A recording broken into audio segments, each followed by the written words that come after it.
Well, good evening. It is Thursday night, about 9:30 West Coast time, and I managed to make some trails today on day 6 of our trip.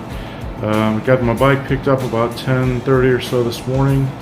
The mechanic basically confirmed what he told me yesterday, that we were, Joel and I have been on the right track, and they fixed a couple little things with the bike and got me back on the road. And so I probably got out of Tracy from my stepbrother Frank's house about 11:30, 11:45, something like that, just before noon, and headed north. And then just shy of Sacramento, ran into a traffic jam. There was an accident on the road, and boy, that took a long time to get through. And it was hot. I mean, we're talking, it was like 105 degrees, and it was just, it was pretty brutal just to be sitting there on the bike, not moving.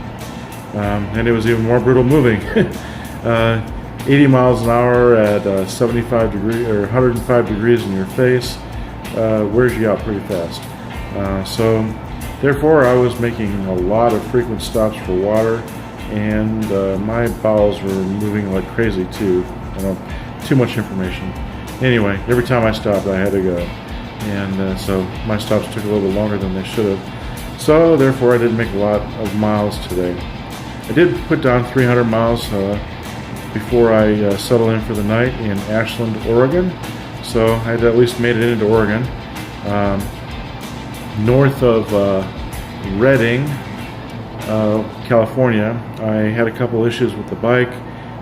Turned out to be a connector came loose, and got it plugged back together, and everything was good. Even had a friendly California Highway Patrol guy stop to make sure I was good, so that was very nice of him. He was very friendly about it and didn't say anything negative about my bike or anything, so that was cool.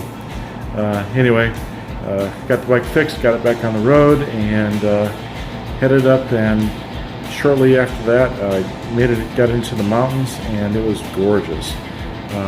Temperatures finally dropped, so it made the drive much more pleasant than it had been earlier in the day. And I cruised right on until my legs were just starting to cramp up, and I couldn't stand it anymore, so I stopped for the night. Of course, it was after dark, and I'm riding through the mountains, and it was a little, it wasn't scary because the interstate lanes are wide enough, but it was still an exciting adventure for the last few miles.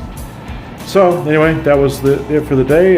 Hopefully tomorrow I will make it to Canada, and it'll be a long day. I've got about 600 miles to go to get there, but we'll see how it goes, and hopefully it'll be good. Everybody take care of yourselves, and enjoy the day that you have, and enjoy your weekend as we get into Labor Day weekend. Thanks. Bye.